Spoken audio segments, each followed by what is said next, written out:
Cool. We are live. Hello. Hey, hi, everyone. Thank you so much for joining us on this evening. And we are glad that, firstly, like most awaited session of this whole LETSHACK series is this the panel discussion with the industry stalwarts breaking down the DeFi buzz, for which actually I'm also waiting from so long that, okay, this one is coming up. And I'm thankful to all of you for joining us. I'm thankful to Mr. Siddharth, Mr. Aman, and the other two panelists, those who are joining us soon in next few minutes probably, right? So yeah, so let me give you a quick introduction about the LETSHACK. What actually LETSHACK, right? So LETSHACK is a 36-hour virtual hackathon, and firstly, this is not the another hackathon happening in 2020. This hackathon coming up with its own perks, with its own opportunities, and coming up with a lot of new things, and which is going to open a new doors for you all, right? So don't forget to register for this hackathon and enjoying this session, breaking down the DeFi first. Over to Aman, sir. You. Super. So thank you so much, Yash, for this lovely introduction. And LETSHACK is another awaited hackathon before we conclude this year. Thanks, Siddharth, for joining in. I think we shall wait another couple of minutes for other panelists join in. And of course, DeFi is the new hot lady in the town. So let us try and unleash more about it, and then try and understand what are the potential and benefits, and also certain outlining around the regulation and some of the projects which are going around. So, Yash, do you have any updates? Where are the other participants or panelists who are joining in? Participants are still joining, right? So we have a couple of folks here live. Also, I just got a drop. I just got a message from Sandeep Nailwal, Mr. Sandeep Nailwal. He's joining soon back. So till that, we can start, right? So firstly, my question with this is that, definitely, Aman sir, you are going to moderate the session. But my quick question about from Mr. Siddharth, that what you think for the hackathons happening all around the India, how these hackathons are impacting the tech world all around. Yeah, it's crazy, right? Like we need innovation, and most of the times people have the talent but don't have the a drive or a goal to solve problems. And these hackathons is usually the way where you just unlock your brain. And I've seen a lot of crazy talents coming together, and it's just not just for blockchain, but even in the past, like couple of years back, whenever we used to have hackathons, you'll always come up with these great teams who are like trying to solve great ideas. It doesn't matter who wins, but there's a lot of learning that happens across these sessions. And I'm pretty sure, like the same is pretty true even now, especially with the blockchain hackathons and multiple things that is happening here and there. I'm pretty sure a lot more people are now getting exposed to this kind of technology, even though they probably know only a part of certain.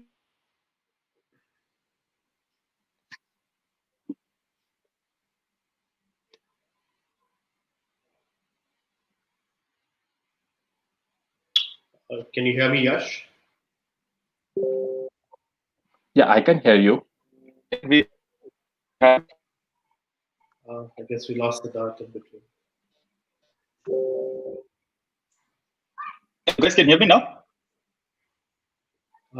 Yes. Your voice is breaking. That's better now. Go ahead, please. My voice is breaking. Okay.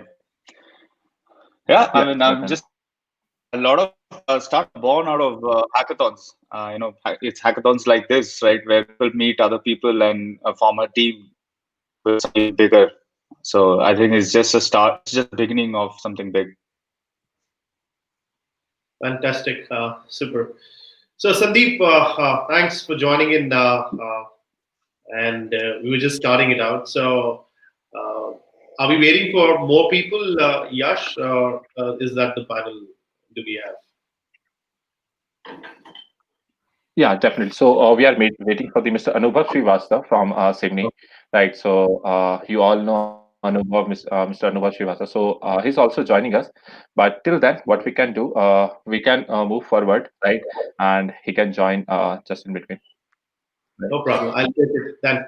Super. Thanks, Sandeep, for joining in. Of course, I believe this COVID pandemic has been fortunate, unfortunate. Right now, hey Sid, nice to see you, man. I'm right now going through COVID, and I had not taken a shower for last 2-3 days, and my just internal hands-on meeting was going on, so I just took out 10 minutes and then went for a shower and all that. So yeah. I hope you're recovering Yeah, fine. overall it's fine. It's fine. Yeah. More power to you, That's great, man. Sandeep. Great. Get well soon. So let's start and break the ice. Let's try and understand what's your story, Siddharth. Maybe before we quickly begin on the panel, what's your story for the crypto, and what's your story in general? How did you get into the space of startups, and what has actually motivated you for Oh, entrepreneurship? being an entrepreneur, I'm a good and a bad entrepreneur both, right? So I dropped out of college and started my first company. So that was primarily to build products for aviation industry. So that's how I got started with. Um, it turned out to be more of a B2B product, which I generally hated. So that's why then I switched to more mobile first products. And back in the days, this was like 2009, 2010. These were like mobile first products, like to find cool things to buy around locally, hyper local products. So and whenever I used to go to investors, I used to pitch them on how to build these products. I think Sandeep, can you have it? Yes, I can hear you. All right. So I think we lost you again. That sorry. I think we lost Siddharth. Like I can't hear Siddharth, and Yeah, absolutely. We lost him again. yeah. Never mind. The moment he comes back, Sandeep, what's your story of starting into Matic, and then what were you doing before Matic has actually started? So overall, I am a computer science grad, and you know, I had my previous startups primarily in the technical, technology side of things only. Back in my college days, in my final days, I actually got through a big client like BJP Delhi at that point in 2009. And then, we did a lot of early election automation or analytics kind of work for them. And from there, I think, then I joined Computer Sciences Corporation, like pretty big and long, one of the oldest computer science services company. Which and then worked there for 2 years. Then I went for my MBA from NITI Mumbai, uh, and then from there I joined Deloitte as a technology consultant for some time. And then I actually wanted to get into e-commerce at that point because it was it was like really booming at that time. So I kind of got a very big position with the company, like one of the biggest textile companies in India called Wellspun. So I was their CTO and sort of leading their supply chain because my background from NITI, and NITI is considered to be the top B school, especially related to supply chain and all that. So I joined that position, and that position gave me a lot of visibility on the leadership side of things, and how to kind of have and run large scale projects like where multiple people are involved. And then I worked for there for some time, and then I raised my first kind of angel investment and started scopeweaver.com, which was a B2B sort of marketplace for kind of providing services vendors. So we have a lot of e-commerce, like product e-commerce, but services we don't have like many e-commerce platforms wherein you can get some services. Like right now, if you wanted to go out and get some design services, or let's say you wanted to hire an architect, all you can do is maybe go by Just Dial, which is primarily a listing service, or maybe Google it out, and you don't have the any visibility on the quality of the vendor and all that. So it was a like primarily focusing on the the technology and white collar kind of services, not the urban collapse of the world where they focus on the gray collar services. So that was this one, and then the business, but that business was not growing as fast as I would have imagined. And then I thought that I want to go into something more high tech. So I started research about intelligence, and then stumbled onto blockchains, and then was reading the Mastering Bitcoin back in 2015 or 16, and I realized that this is a very big technology. Like, I want to be here. And then I started getting involved in a lot of crypto communities and all that, and then kind of pivoted my company from like a B2B product startup to initially like to learn more to a services company in kind of helping for blockchain projects. And then I did some consulting work for some time, and then teamed up with Jayanti and Anurag and started Matic Network. So that has been quite a long journey. So, but in the midway, I've done a lot of startups. Like I've done from a very high tech startup where we were doing something in GPS into moving vehicles, and to a very organic kind of business where I partnered with someone to cultivate honeybees. So so business has been like one of my key like for kind of interest areas since the whole life. Yeah. That's a very wide spectrum, Yeah. Sandeep. Absolutely. Yeah. With the supply chain journey, and then ultimately starting one of the disruptive companies in the space of blockchain. I think the introduction for everyone about blockchain has started with the crypto. Like that, how did you get into the space of crypto? Like you bought your first Bitcoin. There was some kind of an MLM program going on, which is uh, sought after pulled your interest of multiplication factor, or somebody has gifted you because you were doing some freelance project. So how did you get into this crypto space? That is what I'm a little interested in before we begin. Okay. So back in 2016 when I first read the Mastering Bitcoin, definitely at that point in time I thought that I have to get a Bitcoin and I should buy some Bitcoin and all that. And at that time I think Bitcoin was around $800, something like that. And then I found this application called ZepPay at that point, and was really scared that whether I should really put money initially. Like I put like 10,000 rupees, and then 20,000 and all that, and then slowly ramped it up, because once I realized within like 1 or 2 months I realized that I can have self custody. So I deployed my own wallet, bought the Bitcoins from ZepPay, and then moved it to my own wallet and things like that. And then from there I went on to like once I like being a management grad, and I understand like I had like sort of finance as my minors also, so I understood that part of it. So for me it was kind of a perfect storm, like coming back from programming background, having some idea on finance side, and then on the entrepreneurship side. So yeah, like at that point I had my This is what I was reading about a few days back, that in order to become a master of something, you need to have specific skills. Like in order to become a poet, you don't need to learn the poetry. You need to learn the essence of a language. Right. So in order to become a perfect salesman, you don't need to go to a B school and learn what does it require to sell a particular thing. You need to actually go ahead and do that, and then master that art again and again, so that you become a master of a specific knowledge and learning before you get into the a wide open space, even for entrepreneurship, even for teaching, even for any kind of a profession or passion which you are following. So great, Sandeep.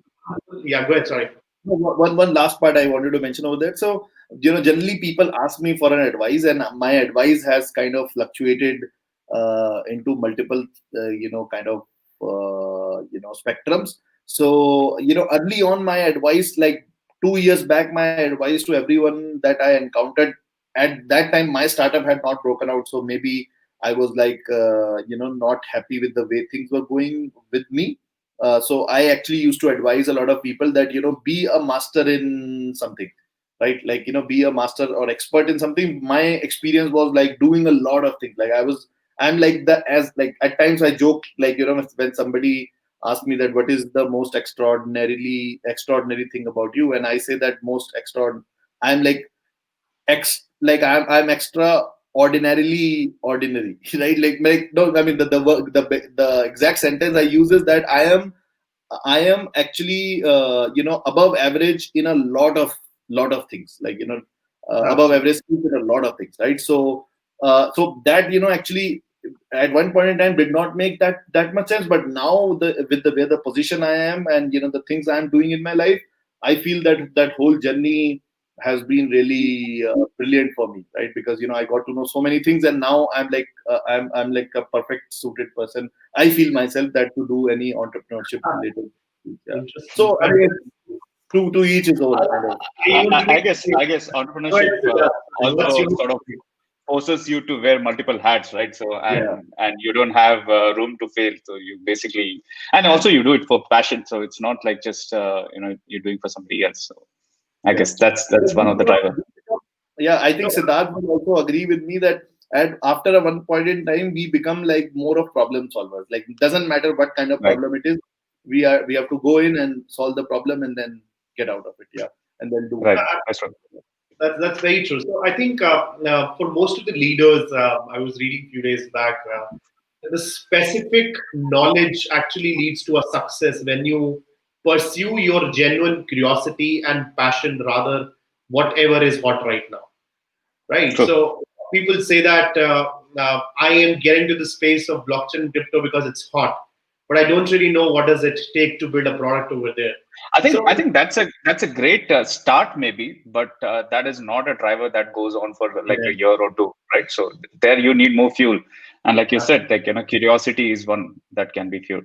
absolutely. So specific knowledge, leverage, accountability. I think all these things plays an important role in order to get into the space of a successful startup or a successful entrepreneur. Of course, we are in that phase of go to becoming a successful entrepreneur. We are not there yet. So Siddharth, just quickly, what's your story? How did you get into this space? What has been All right. your introduction to crypto? Let me be very specific to crypto. So the most so back in the days when I was doing my entrepreneurship, I met this IIT professor who used to be like an mentor to me, and he was saying, hey, you know what, guys, there is something called as Bitcoin, and this is not real money. He questioned us the what is money, and stuff like that, then sort of things that you'll never think about when you're really young. And he was like, one is something just a belief system. And we kept on arguing, and we were like, hey, that is still just a digital coin, there is no physical stuff, etc. But I still clearly remember that conversation, because we probably sat for like hours and hours and discussing on this. And since then I had this thing for Bitcoin. But probably in 2000, I'm not sure the year or somewhere, is 2012 maybe, or 13, just before the 13 bull run is when I started doing mining. And back then you could mine using graphic card, that's fine, and the whole house used to heat up. So it was fun, because it just felt like you're a techie, and here you are where you can earn some money out of nothing, right? Like just being on the internet. And so and that's how it started progressing. And as you get more invested in it, as you get more deeper in it, you start reading more about it. And slowly I always knew that this is an amazing stuff. I think the 2013 bull run happened. I was like, wow, this is crazy. But that is when I opened what the Coinbase account. Obviously you could not buy from then somewhere later, I started buying of different markets, and then later maybe from Coin Secure, which is now shut down, but started buying from there. And yeah, I mean, so I never got so serious about it till it was in 2016 is when I started seeing more talks about Bitcoin happening, trying to understand what is what. 2017 obviously gotten more exciting, like more interesting for everybody else, right? And I started trading a lot. Like, so I learned like the basics of, and not for Bitcoin in general. I was very interested in how cycles work in general, like in time cycles work. So it so happened that I was into the finance part. So I just wanted to understand this finance time cycles.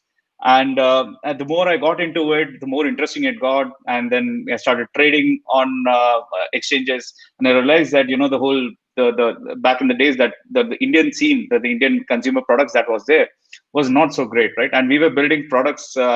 I was a co-founder at Crowdfire, which was building product for the world, right? And it was like a great product. And we were like, hey, the experience is really bad in India, and it needs to. There is a lot of opportunity here, and also the consumer needs a better product here. And stuff like that happened. We've been talking and we're brainstorming, trying to say, hey, you know what? this is a great place to start. I think India needs something like this, and probably we are the guys who can probably start this. And maybe within, I think, 2 weeks we decided this, and I started working on it. Right, so that's like the very a short story of how we all started. No, absolutely. Was it? The real winners in this crypto and blockchain space, I would not call it a crypto space. Of course, that was a driver for everyone to get into the space, which is Right. about this You technology. need that nudge, and I think that was the nudge. Yeah, so I think the real winners are the ones who has actually step out of this crypto price appreciation game entirely, and who don't even Right. play this game, who have actually rise above it. And these are the people who have such internal mental and self-control and self-awareness, understanding of what the world would require maybe 3-5 years down the lane. And I think this is what Sandeep and team and other people who are building, because somebody who's a trader, I think the best trades are the ones when you don't place a bet. Like I've been trading from past 8-9 years in stock market followed by crypto, and I think the best bets are when you don't actually place a trade, because that's what, when you are not even winning and not even losing, and that's the only thing when you are learning. So great. So let's move into the topic. I think Anubhav is not joining. Sorry, go ahead, Siddharth. You were saying something. No. You go ahead. Go ahead. Great, super. So the topic of the discussion is DeFi, and we'll keep it short considering Sandeep is not well. So over to you, Sandeep. What is this hot buzzword going on in the market? How would you decode for all the viewers and listeners who are there, who started their journey? And this space is so dynamic. Like it works 365 days, no holiday. Every day there is a new innovation and invention happening, and suddenly there is a new term. Lot of an appreciation in the price. Lot of projects have started coming in. We were earlier with centralized finance, and then we had a disruption in between of money and currency with the smart contract fueled projects, and suddenly there is a DeFi. What is it all about? Yeah, so DeFi is like, the word actually, if you see it more closely, it's kind of self-explanatory.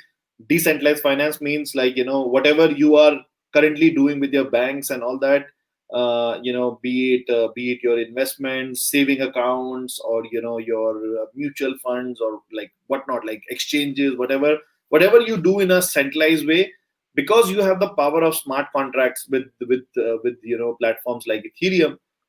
You can do most of those activities on a decentralized smart contract, which is actually not running in control of any single party, right, which is being run on blockchain.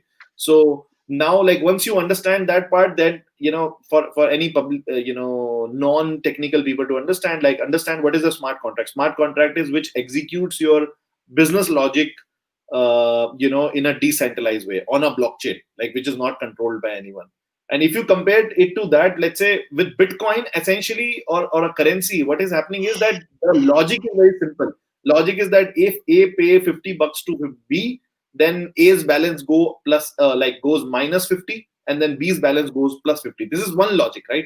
With smart contract, you can write custom logic into it. Like, custom logic means you can have a saving account that, okay, if you put more than this amount, or for 1 month, you will get 5% of saving returns or whatnot, right?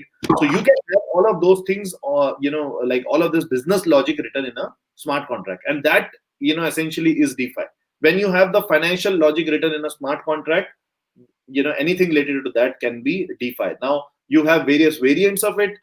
Primarily, like Uniswap that you see is a form of an exchange where you can exchange your tokens.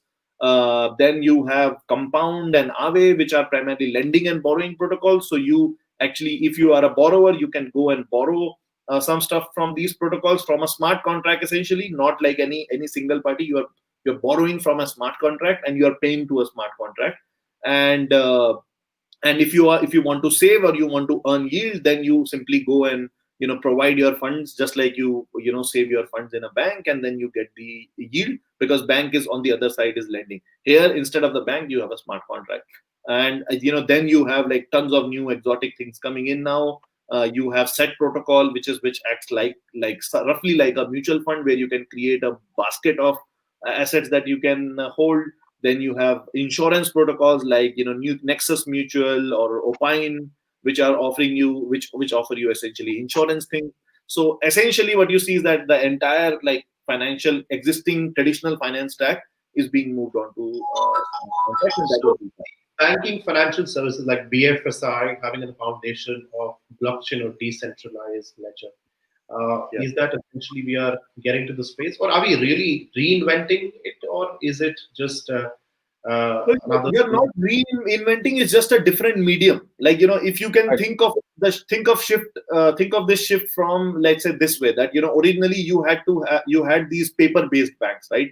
And then everything was on paper. You had to sign checks, like everything was hard copy. Then it moved into digital, and slowly we were reaching a stage where everything, all the banks are going slowly digital. Most of us, like, actually, in the last 1 year, none of us would have gone to a bank branch, right? And 20 years back, my parents, your parents, they would have to visit bank to do any activity. So that was a shift from this one to digital. Similarly, it's a different medium. Instead of doing it, but again, in the bottom line, it's a big like change in terms of the paradigm, the way we humans interact. But then if you want to imagine it in a very simplistic way, think of it like from the physical it came the digital, and now from digital you are going into Web3. Digital can be Web2. This is Web3, where you have decentralized parties providing these kind of services, and no single party is holding a custody of your funds. Do you have any point to add about that? Yeah, I mean, sort of reiterating on what he's saying is right. Like, see, we are all going towards the path of openness, and that is something. It's not something that has started now. It started thousands of years back, right? Like, there were like small villages to that. Then people started traveling and having commerce through travel. Finances started happening. Transactions started happening. Then you had the internet, where you have everything being done, on the internet, where you can have a transaction with anybody else. The biggest change that I see here, right, like in the DeFi space, is so far there were a lot of very a few governing bodies who used to control these things, and I don't mean government. I'm talking about even businesses, right? Now, even for example, in an exchange, for that matter, when people do trade, it's the exchange that makes money. But in the whole DeFi revolution that is happening, forget about just transaction swap or borrowing and lending, or even derivatives or insurance. Here, the community can participate in this, right? And instead of just exchange earning money, even they can earn from and benefit from this whole industry that is going on. And that is big. That's a big difference. Like, for example, even when miners earn, it's basically they were also participating in the whole the evolution of Bitcoin or any other blockchain. And that is quite different, because till now it was always few guys who are building on their servers, they're making money and charging fee and growing themselves. But now here everybody and anybody can also participate, and that is a big step, because then you have a bigger revolution that is coming in, more participation that is coming in, and things are a bit more open to the world. So where we are heading, I'm pretty excited about where we are heading. A more open world for everybody.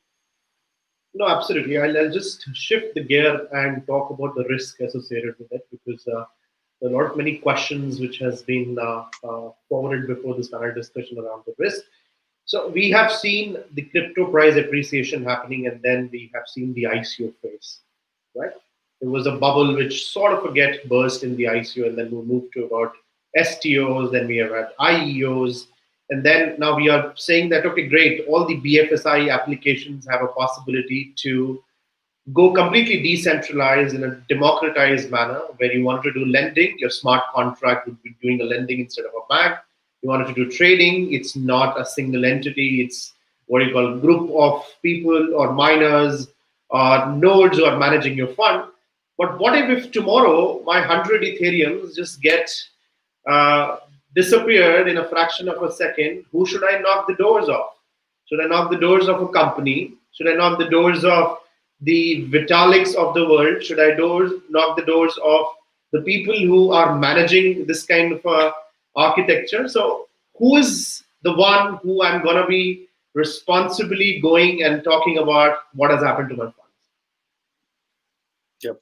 Should I take it up? Yeah, go ahead. Yeah. So, see, I mean, right now, when we are like, your question is basically on customer support and security, like, where do you go once if something goes wrong with your crypto, right? So this whole movement has started with self custody, like, be your bank and all that stuff, right? But you are right that, that is not like very conducive and long term, like, cannot bring a lot of players into the, like, lot of users into the ecosystem, because nobody really wants to be their bank. Like, average person doesn't want to be their bank. Like, they don't want to lose out on their life savings because they kind of lost some key or something like that. So if you ask me right now, yes, the ecosystem is like that. But if you ask me, like, is it going to be the future in next, like, 2 to 3 years? Probably not, because I'll give you an example. So for example, simple thing like keys, right? Now you have a lot of mechanisms. You have wallets like Argent and all that, which provide you recovery mechanism, which provide you smart contract wallets. So instead of a single key, you are actually a part of smart contract, and where you have some people whom you can resort to in case you lose your key, right?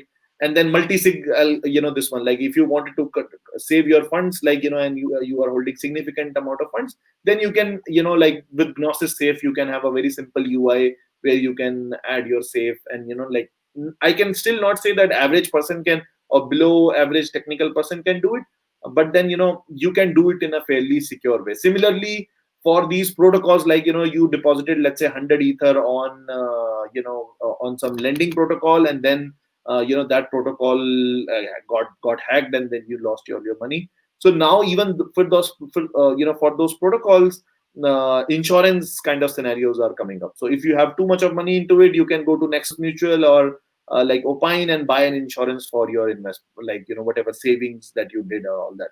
Although those are very costly, because Insurance, right? yeah. So but that is right now, it's too costly to get those insurances, like, you have to pay like 4 5%, 6%, which doesn't make sense, right? But then slowly and steadily, with the scalability coming in, and more and more users coming in, liquidity coming in, you will probably be able to very soon be able to go into a lending protocol where it will say that, okay, I want to deposit like $10,000, and then do you want to take a insurance also? And you can simply, like, when you do a make my trip ticket booking in DeFi also, you'll be able to simply check that, okay, I want to have an insurance. Do you want to have a nominee? You can have a nominee, right? So these kind of things, all of these standard financial things will be replicated, but then, since a different way or different medium, different kind of psychology, and this one, it will take time for those design patterns to evolve, but they will certainly evolve in near future. Yeah, absolutely. No, I think Yeah, I mean, a basic thing from check to started doing transaction on UPI has evolved, right? So a lot of people have now sort of learned how to do that transaction. So now you don't need to use check. well, that's again a debatable topic, because there is what do you call a policing, which is altogether set up, which is NPCI, and then Yeah. we have a trust of 70 years, No, correct? so see, when yeah, correct. So trust the exactly what you said is 70 years, right? But somewhere it started, somewhere Yeah. everything started, It's a and compounding. correct. So when everything is just getting started, and forget just finance, by the way, even back in the years, back in the time in 2004 or somewhere, where social media was starting, there were like so many social media apps that was cropping up. There was like Orkut, there are hundreds of other things, and then finally only probably Facebook grew or Twitter grew, somebody like this.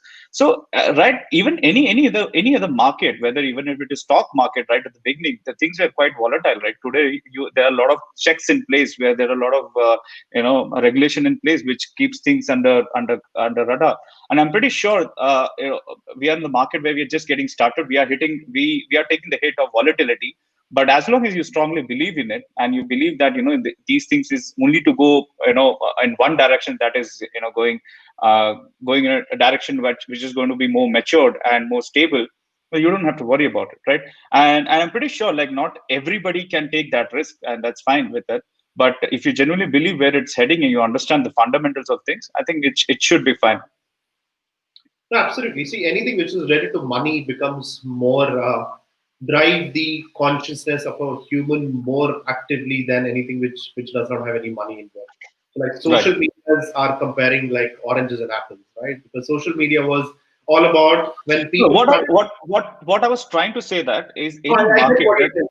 Like I in a get product, in a product sense, it's difficult to figure out what's the best product right at the beginning. There'll be things that is right, or for example, what Matic did a year back, probably they would have already updated it to something else. So the whole UX or the processes that you do to do certain tasks is constantly evolving, right? So we are in an industry which is just starting off, where it needs more evolution and more cycles, where things will be more ready for probably my parents, right, down the line. But as of today, we are just getting started. And the real And success, yeah, the real success of the crypto and blockchain space would amplify when the more and more innovative projects start getting into the execution, and less of these scams are happening, or less of more visible scams are happening, where people are losing the money, but they are they are gaining the trust on the application. Correct.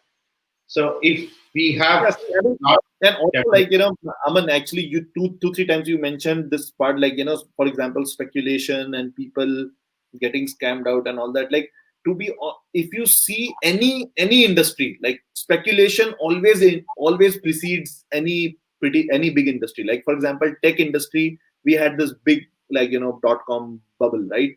That everybody was speculating that's going to be big and all that, but real world progress actually takes time. So that real boom actually came in 2012, not 13, 15. Yeah.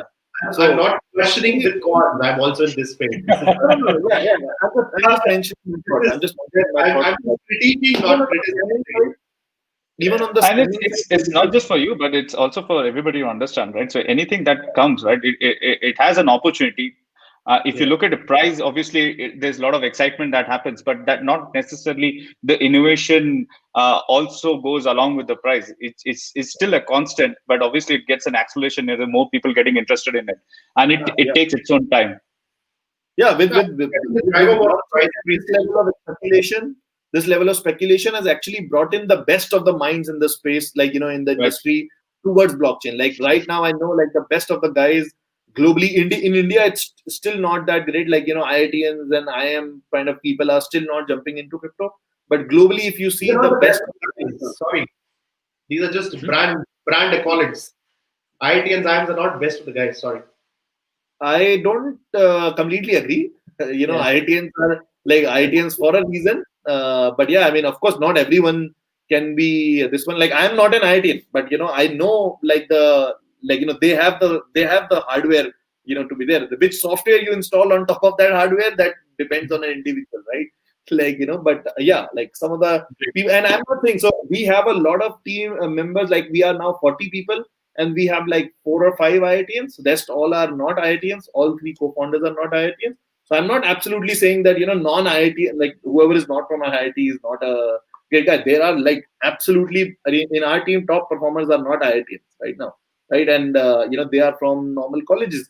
But I'm just saying that the elite, my purpose of saying that is that that elite is still not getting interested because of maybe governments these sort of gray kind of stance that has been maintained, and due to that a lot of good people are getting pushed off into getting into the space. So that's my only worry, because right now I'm building the Matic ecosystem, and I'm always constantly looking for teams who can actually build really solid projects, and maybe build on Matic network if they like it, right? So I I'm not getting that number of people. No, absolutely. That is very interesting, that conversation. So, Sandeep, a lot of people have also asked us, what is Matic all about? Like, there are a lot of young entrepreneurs who are watching this show or will be watching.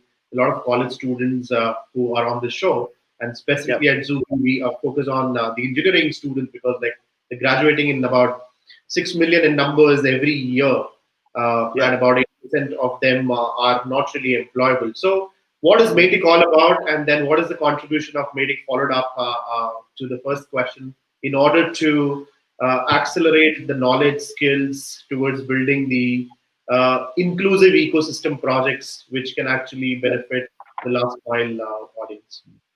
Perfect. Yeah. So Matic, basically, very simple. I will not go into the details, but Ethereum is the biggest blockchain or this smart contract development platform where you can build this business logic on blockchain, right? And Ethereum is, because it's decentralized and a lot of other things, security related things, it's very slow. So Matic is a layer 2 on top of Ethereum, which provides scalability to Ethereum. So you can have like huge number of transactions, your large number of business logic, or longer business logic can be written on Matic, but then it can still go to Ethereum. So that's the basic idea. Like it's a faster Ethereum on top of Ethereum, if you want to call it that, like layer 2 basically. That's why we say on top of Ethereum. And in terms of the contribution, so Matic, like we have tried to maintain like 95% of all the developers in the blockchain space, maybe more than that, are Ethereum developers. So we have maintained that this layer 2 has the exact same architecture like Ethereum. So if you are an Ethereum developer, you don't have to learn anything new to become a Matic developer. And in terms of our contribution to the ecosystem, like many people, like I don't want to boast myself on that, but many people who know this space, they credit Matic to be like bootstrapping this entire developer ecosystem in India, being the the leading protocol company from India. So we have been partners with, let's say, ETH India, which was the first Ethereum hackathon back in 2000. Like I think 17, 18, we have been always like heavily involved with that. We do yearly. Last year we did 80 hackathons in almost all the technology, like almost a large number of technology schools. This year we'll be doing 120 hackathons in, like if you ask a technology T school student right now, and if he participates in hackathons, he would know about Matic for sure, and Ethereum, because if he's looking around hackathons, every other hackathon is sponsored by Matic, and we provide like bounties to them and then build the product. But not only this, hackathons is only getting your hands dirty into the code. Then what happens after that? Can you build a product out of it? That's my main job, like bringing blockchain entrepreneurs out of India and making it a multi-billion-dollar industry, where people, and some of them are really have gone big, like for example Instadap, like Soumya Jain, we actually gave them a small grant in 2018 when they won the ETH India hackathon. Then we have people like Incento, who went on to Consensus, Tachyon, Parcel. There are like so many teams which are now slowly becoming bigger and bigger, right? And you will find like EasyFi, for example, now listed on Binance. We have like asked them that how much help Matic has provided. Oro Pocket, like all the leading projects in India right now, be it dApps or be it token projects, they are supported by Matic Network in some form or the other, be it from the grants, be it form of like helping them to raise the funds or whatever, like get listed on exchanges, whatever, right? So the idea that is that India should not lag behind in this field, and our like motive from the very start has been to put India on this global like blockchain developers map, and hopefully we are doing this. And then like WazirX is doing really crazy work on the crypto side of things, like getting the crypto awareness. I Siddharth, actually I wanted to compliment you on that. Like you guys are doing a very nice program with MBAs. So we do a lot of technology school stuff. I think you guys are running a lot of campaigns in management schools. So we got to. I think yes, definitely. I mean, the way I look at it, you guys are enabling developers, and we are able to get more investors and retailers on the space. Getting more aware of this. So I guess coming together, we're sort of trying to help India on board. The teams are now working on something, like doing something together on the MBA's front also. Like like we are thinking to collaborate with you guys also on that. Like, but that was really crazy. Like we got to know that you have done like huge number of like sessions for MBAs, and these are like, this is the exact like this thing. Like these guys are going to go into the job, and then eventually they will have a disposable money. I think eventually we have to build out the ecosystem, and it's actually upon us. For example, Matic is helping developers come together through hackathon and to start building products, and we are also open to have a sort of to fund them. We are looking for great products where we can actually fund them and help them go big. So WazirX also has a $50 million fund, which is more open to anybody who's getting started on blockchain. And the whole idea is to let's build blockchain stuff in India, and we should all participate in that. Yeah, absolutely. This is interesting. I think I like the strategy of Matic to to acquire the larger number of, I mean, to actually facilitate the large number of adoptions by helping the hackathons get flourished, because these are the platforms which actually pull a lot of developer kind of an audience, and from there you get an understanding, get to know more about the platform, and start building the projects which ultimately which will be supported by Meeting. This is wonderful. So Siddharth, would you like to talk a little bit more about the fund which you just mentioned, and what kind of a startup you're supporting? Yes, And, yes. I mean, do you look specifically in? Do you have any sectors, and what kind of qualifications to apply for this fund for the investment? I think the details are still on the page. Probably I'll share that later with you guys. But the whole idea here is we want to sort of support anybody who is really small to a medium-sized product where you already have some product market fit, or to even a bigger project. And we are quite open to this. We have different fund programs for small guys to who's just getting started. So it's not just money, but also the advice, the connections, and everything around that, like the ecosystem that we can bring together to help them go big in India. So whatever we can, and we try to understand what's possible, what we can do for them, and based on that, we just pull connections and help them out. So I'll share the link probably with you later that you can share. Be quickly moving on to the next question before we open up for the Q&A. Would you like to talk about the DeFi architecture and some of the possible opportunities which are still untapped and can be built by some of the viewers who are watching us or will be watching us, where you see that, okay, these are certain opportunities which can actually go really big, and then this can be built with the support of Matic or the other ecosystem enablers which are there in the market? Yeah. So from my side, I think right now it's very, very simple, right? The thing is that, layer 2 is now offering that scalability. Like Matic is like probably the only available production ready layer 2 platform. And then, these systems like on layer 2, not many things have happened. On layer 1, a lot of things have happened. Like, there are DeFi protocols, prediction markets, or like, insurance protocols, whatever you see, you relate more to, and you feel that you can add value to, you can actually have a version of it. Like, start with that. Like have a kind of layer 2 curve finance system maybe, or have a layer 2 Aave, for example, right? So and then add value to it. Like for example, EasyFi actually they initially started with a compound fork. Now they are adding a lot of things like micro lending and getting these what do you call, like these identity platforms, so that they can have under collateralized lendings and all that. So you can start with that. That's a cool way to start. If you can convey your roadmap, you can convince the investors to invest in your project, and maybe connect with WazirX, get their help from their fund also. That will be a very good this thing. We also have a grant fund. We provide a lot of grants to from, I think even with Zubi, I think people from Zubi have reached out to us, and then one or two have got some sort of small grants initially to kick off their project. So definitely, like we are there, and then get the initial help to build your MVP, and then convince the investors, and get the Fantastic. So that wide innovation which is pending in the exchanges side of it. Where do you see the exchanges? So that, can you hear me?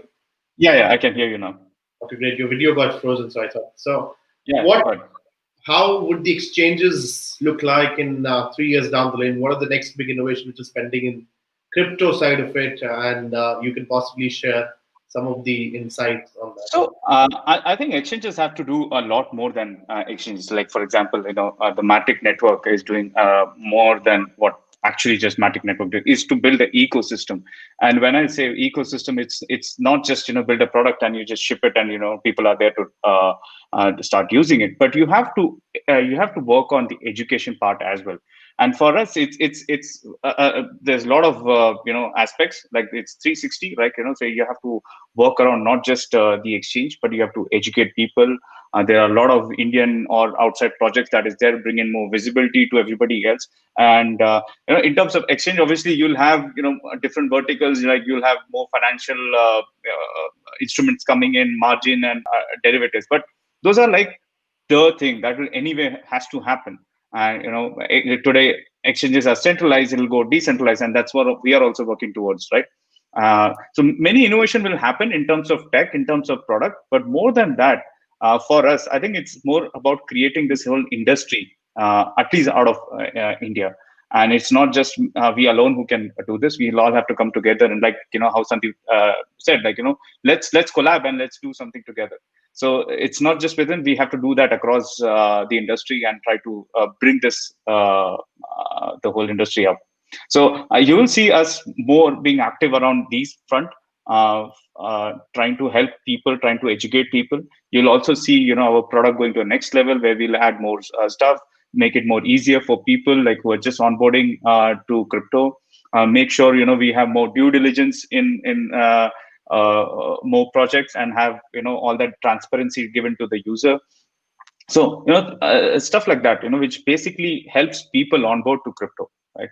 So for example, we have something called as STF token. I'm not sure if you guys know. So it's an amazing way to sort of trade, in the sense, if you don't know how to trade, you can simply buy these tokens, and these tokens are basically tokens of other traders, right? If I'm a pro trader, I can just create my STF token, and people can buy my token, and when they buy my token, I get their fund and I can trade with that. And when I trade it, and if I do well, basically the price of this token goes up, and the investors portfolio also goes up, right? So in general, we have simplified everything, for people who are just onboarding onto the crypto. And down the line, everything will sort of fall into place, and we'll have an ecosystem which basically helping anybody onboard to crypto, whether it's a novice or somebody who's coming from say a stock market to crypto world. Absolutely. I think that transition is very, very much required, and the seamlessness, because still now a lot of people think that trading is more of an expert kind of a thing, which is not for a layman. And I think the real success of blockchain applications and even products would be that even a no engineer background can also take an initiative and build products and then take it to the next level. Which is why no code apps are picking up at the market, which is giving lot of an ecosystem or an avenue for people to experiment, come up and launch their own products. Because like I usually say that I'm an engineer by chance, I'm not an engineer by choice. I don't know how to code, but I know what to code. But it's fine. So quickly, just last. In India, everyone is like that. Like everyone, there's a saying that in India, you first become an engineer, then you think that what you want. Absolutely. I did geology, by the way, so nothing related from an career point of view. Yeah, and I know how to code, and I know how to get my things around. So No, absolutely. I think the ultimate success revolves around the curiosity and the passion which you follow, and then make it into a profession. So one last question before we conclude this panel. I think most of the questions are already there. I've already asked, and some were sent beforehand. So let's do a quick rapid fire. Well, I'll ask a couple of questions to both of you, and then let's understand your quick ad hoc response to the question. So Sandeep, first question to you. You wake up tomorrow morning and you see Bitcoin at $2,000. What would be your first reaction? Oh, shit. You said 2,000, right? Yeah. Yeah, of course, that would be my reaction. Oh, shit. Yeah. Great, Siddharth. So for you, let me think through. You wake up and you see your private key written on the wall in front of you. I'll definitely access it. I hope I get rich. But what will be your reaction if you see that, oh, these are my seed phrase words which are written in front of me? What is it all about? Am I dreaming? Probably. I don't know. I've never thought about it. Great. Sandeep, my reaction to that would be, I'll first go to the Block Explorer and see the funds are there or not. Funds are there. Exactly. Exactly. Yeah. Yeah. If the funds are not there, then I will see where the window is. Yeah, and then jump out. I mean, these days you don't directly play with seed keys, right? So you just got used to it. That was just a situation, of course. That would not be. So Sandeep, next question to you is who is more successful according to you, Elon Musk or Satoshi Nakamoto? Elon Musk. Reason? Like Satoshi Nakamoto is solving one part of the problem, one part of human problem, and then Elon Musk is also solving other part of a problem for human beings. Like interplanetary problem is definitely bigger. Like solving money problem comes after that. Like actually I feel that cryptocurrencies are more of like interplanetary after 50 years, when we have different like colonies in different planetary bodies, and these like machines are talking to each other. Like cryptocurrencies are kind of currencies of the internet, right? Like which will be connected to cross engines and all that. Or But the galaxy, you mean? yeah, or the galaxy, whatever. Like, but the first thing is that you reach there. Like after that, you can have the monetary system, right? So I think Elon Musk Right. comes first over there for me. Fantastic. What if Great. what if we get a visitor there? Yeah, I mean then they will bring their own Bitcoin, right? Yeah. They use, Sorry, go ahead. Sorry. no, I'm saying they will say use this. This is a better coin. And this is $100,000. Your Bitcoin is only $20,000. No, absolutely. So I usually say that we are trio. So I usually say 99% of the use cases in crypto and blockchain revolves around identity, documents, and payment, and rest is just where you can experiment to enable all these areas. So Siddharth, last question to you is: what is the coolest project you think in this space apart from WazirX and Matic? You cannot talk about that, and apart from I genuinely believe that the gaming industry is going to go big, right? I mean, I don't have any names here, but I genuinely feel that inherently games have this structure that we are already playing with, and players are completely understand how tokens work, and there's already an economy that is there inside the game. And I just believe that I don't know when or how, but somewhere down the line you'll not be surprised when games go big with an economy which is right within that, and which is even probably with a good market cap as well.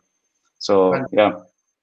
So one last key piece of advice you wanted to give it to all those viewers or students, possible potential entrepreneurs from your side of an experience of startups, blockchain, decentralization. This is for both of you before we conclude. Yes, anyone?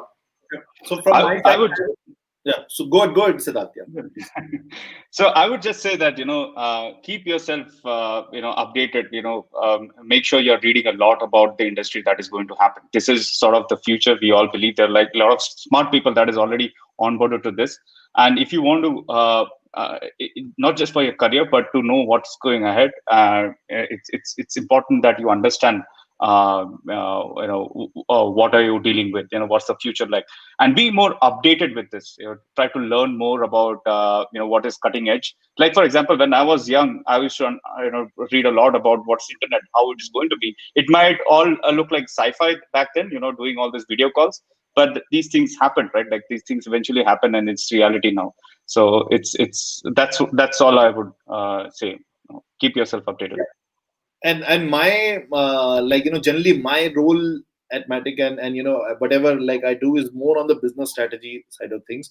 And I want to give all the developers who are like who want to be entrepreneurs in some time in future, want to give them a piece of advice that generally, and somebody like who's a mentor to me, he told me that one, that he actually doesn't want to get into a field where there is competition. Like it's very counterintuitive. Like generally you want to be like we are taught that okay, you have to get out your comfort zone and achieve this and do this, fight, compete with the others and all that.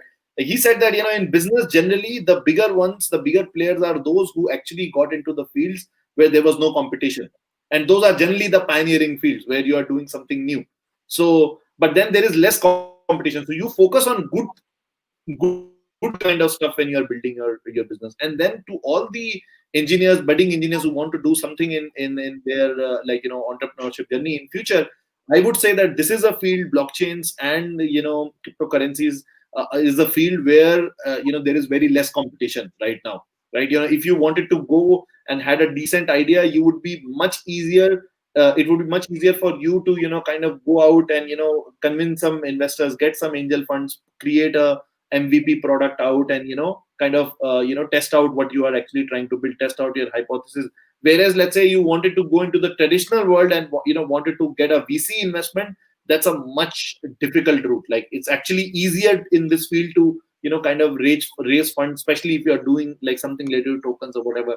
So, like, the idea is that I'm not promoting you to do a token sale, but yeah, the thing is that things are easier. Try to figure out those fields where there is less competition, acquire competency, acquire your field of strength, and then grow from there, instead of jumping into a field where you have like a lot of crowdedness. Like, if you want to become a React.js developer, or like if you want to go to SAP, you will have thousands and thousands of people to compete. Instead of that, if you become a Solidity developer today, you will have much less competition, and you can land very good quality jobs at this point in time if you No, absolutely. I love this statement. I usually say, if society can train you, they can train somebody else and they can replace you. So you need to find your own niche. You need to build that specific knowledge and competency, and then Especially when you're just starting off right now, right? This is where you can make a big difference. Absolutely. I mean, when I be at that stage, I mean, a lot of students are like, they want to go into something like, no, I want to go into backend development. I want to go into like, React.js, Golang, whatever is having like large number of, job opportunities. But that field is already commoditized, guys. Like, you have thousands and other people to compete against. Go into a field which is booming, and, doesn't have too many people into it. You will command a premium. I will share an anecdote. 2017, when I started my previous organization, we got a very interesting person to interview with us. He got selected. Very, very interesting person. So, specific knowledge, competency, technology. His father called me and said, "Are you working in cryptocurrencies? If you guys are working in cryptocurrencies, I would not allow my son to work in this organization." And right now, fast forward to 2020, he's a developer with one of the established blockchains. So things change, things will shift. Of course, it's all about the awareness, and because that time I think a lot of MLM scams were happening. He might have got duped as well. But fast forward to 3 years in 2020, I think things have changed. Wonderful discussion, and it was definitely a lot to learn for myself. One part I want to add. So the same thing happened with us also. One guy we interviewed, and at that point he said that, oh, this is a only 3 people company. Will I get a PF, like Provident Fund? And he was like just like 22. Dude, what are you even talking about? At 22, you want to have a secured PF and all that? Like, then I coined a term called premature uncleization. Like, you are becoming an uncle at the age of 22.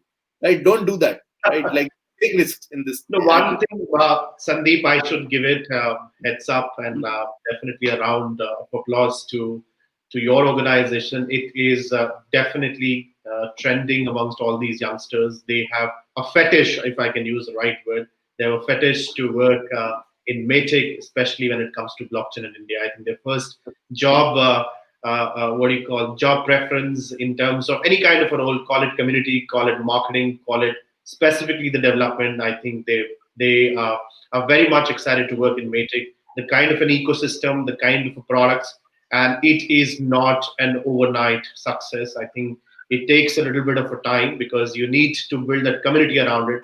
People are talking good about you, the products are sustainable, and then there are real applications. And coming to WazirX, let me share my quick thought on that. I think people love WazirX because of the marketing, and of course, people are more inclined towards Nishchal's tweet and getting to know about the organization from him. And I think Nishchal is the first-hand resource for them for the information. I think, again, big round of applause to WazirX and team, and specifically Nishchal if he is watching or if he will be watching. Thank you so much. It was definitely a great conversation.